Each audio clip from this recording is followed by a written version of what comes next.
बच्चा, ये लौकिक सुख जो है, मायाकृत जो सुख है, वो पुण्य के प्रताप से मिलता है। अगर आपने पूर्व पुण्य किए हैं, तपस्या है आपकी, तो आपको यहाँ सब सुविधाएं मिलती चली जाएंगी। वैसी बुद्धि प्रवीण होती चली जाएगी, पढ़ाई लिखाई में वैसी अनुकूलता मिलती चली जाएगी। और यदि आपका पूर्व पुण्य नहीं है तो आप प्रयास करेंगे और बाधा आपके सामने खड़ी होती चली जाएगी। आप पढ़ लिख गए, नौकरी नहीं मिल रही, या आप बहुत पढ़ाई में उत्साह रखते हैं लेकिन अनुकूल ट्यूशन नहीं मिल रहा, अनुकूल हमारी व्यवस्था नहीं हो पा रही। लौकिक उन्नति में हमारे पुण्य होते हैं, लौकिक अवनति में देखो, जैसे अज्ञानी जन ना माने, लेकिन आप देखो, कोई भी आदमी, कोई भी व्यक्ति जो विवेक बुद्धिमान है, क्या कसर उठा रखता है क्या कि मुझे सुख मिले और कभी दुख ना मिले?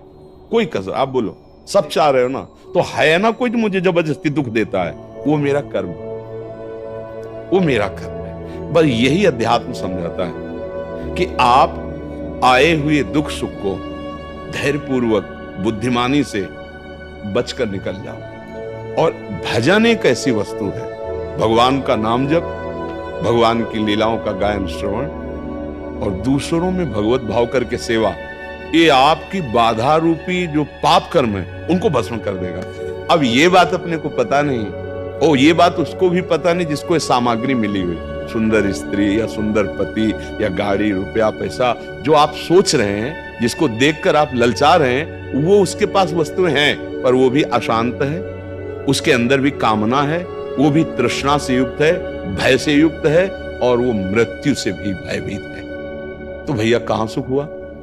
जो अशांत है तो वो कहां, वो किसी और को देख रहा है। आप देख रहे हैं तो वो किसी और को देख रहा है, वो किसी और को देख रहा है। मतलब आप ऐसे, चूंकि आप बच्चा हो, अभी सबसे मिले नहीं, हम बचपन से बाबा जी रहे तो सबसे मिलके देखा है, वैभव है और राना और बहुत से व्यभिचार आदि प्रवृत्तियां, उसे वो सुख मान रहे हैं। अगर मानो होता, जैसे अपने लोगों को मन समझाता है कि ये सब वैभव, तो वो क्यों रोते हमारे सामने आके?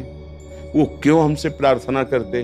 क्योंकि हम तो बाबा जी, खाने की व्यवस्था नहीं, कपड़े ठीक नहीं, तो वो तो वैभव संपन्न है, हजारों उनके नौकर हैं, सारी व्यवस्था। जब वो गाड़ी से आए थे, 5-6 गाड़ियां उनके साथ थी और उनके अंग रक्षकों सब ऐसे थे, पर वो ऐसे बात कर रहे थे कि हृदय लग रहा था शास्त्रों में जो लिखा है वो सत्य लिखा है।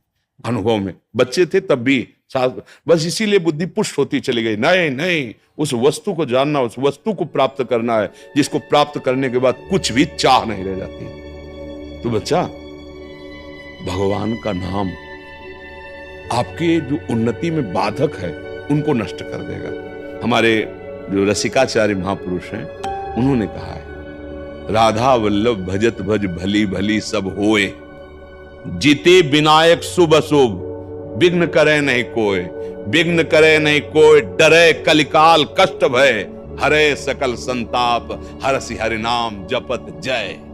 वो विजय को प्राप्त हो जाता है।